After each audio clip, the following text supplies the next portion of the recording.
Hello and welcome to a new edition of True Audio Files.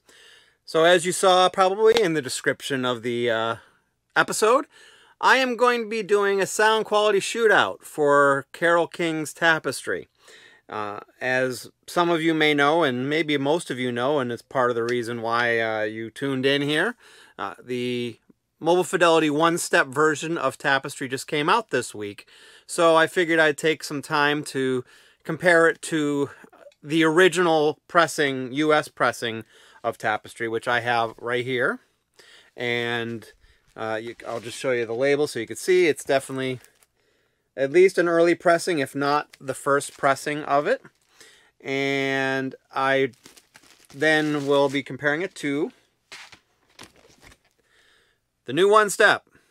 And got a relatively high number this time, but that's because I ordered it late. I got, was it 1925. So I'm going to make this one a relatively short one because, in my opinion, there was no comparison. The one step was clearly better sounding than the original pressing. I wish I had the first Mobile Fidelity release that they made on it to compare it to that.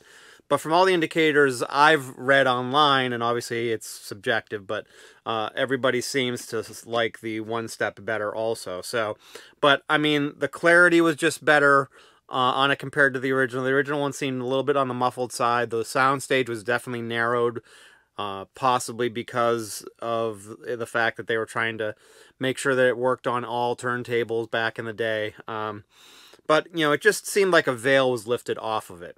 So it was clearly better than the original pressing. Now, I also have a super high resolution, is like 24-bit, 192 kilohertz, high resolution digital version of this as well. So I decided, since there was just not even a fair comparison to the original US pressing, I decided to try to listen to the high-res file and compare it to the one step.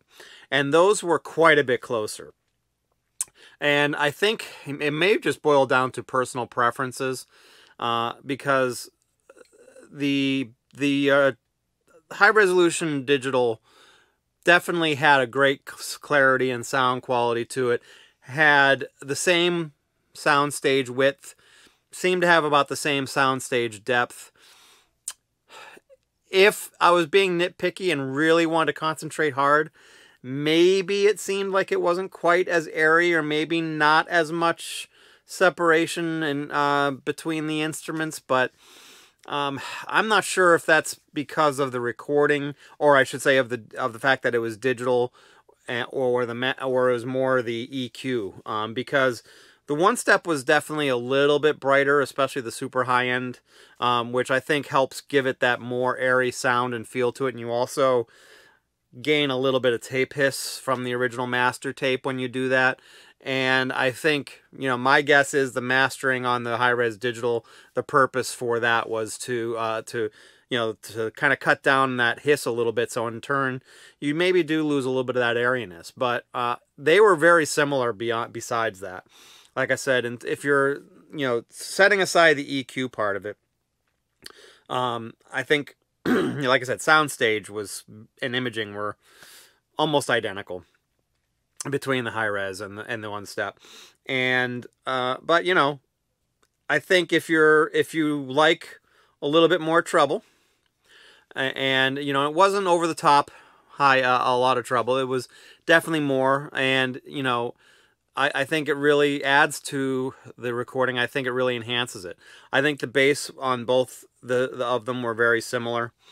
And again, I'm referring to the high-res digital compared to the one-step.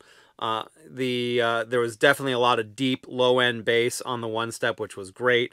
It was deep, tight bass, so it wasn't, you know, so it sounded pretty accurate, very accurate, and especially good for vinyl, which sometimes can sound a little loose. This definitely didn't.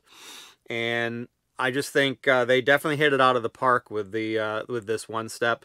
I mean, with all the one steps, I tend to like them quite a bit, and I can nitpick about them, but I just don't see the real need to do that. So again, this is gonna be a real short one. It's quick and simple and pretty obvious. The one step definitely beats out the original US pressing, And I would say maybe by a hair and only by personal preference in terms of subjectiveness, I would give it the slight edge on the high-res digital as well. But the high-res digital sounds really amazing, and I think you'd be hard-pressed to not like that version of it as well, because it's very close to the one-step.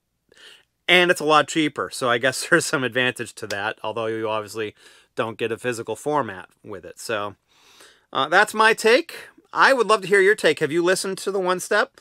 Have you compared it to the original MoFi vinyl that came out? And are you familiar with any other pressings besides maybe the MoFi original that sounds better than the original US pressing? I would love to hear your take and get what your thoughts are, and in the comment sections below. So if you liked the video, hit that like button. If you want to see more of my videos, hit that subscribe button. And if you want to know when my videos come out, hit that alert bell. I would really appreciate it. You can also check me out on social media. I try to post on there at least once a week. My Facebook link that I have below links to a group that I would love you to sign up for and contribute to. Maybe add your own posts on there. I would love that. And other than that, that is everything I've got for this week. I hope you have a great one. Thanks a lot.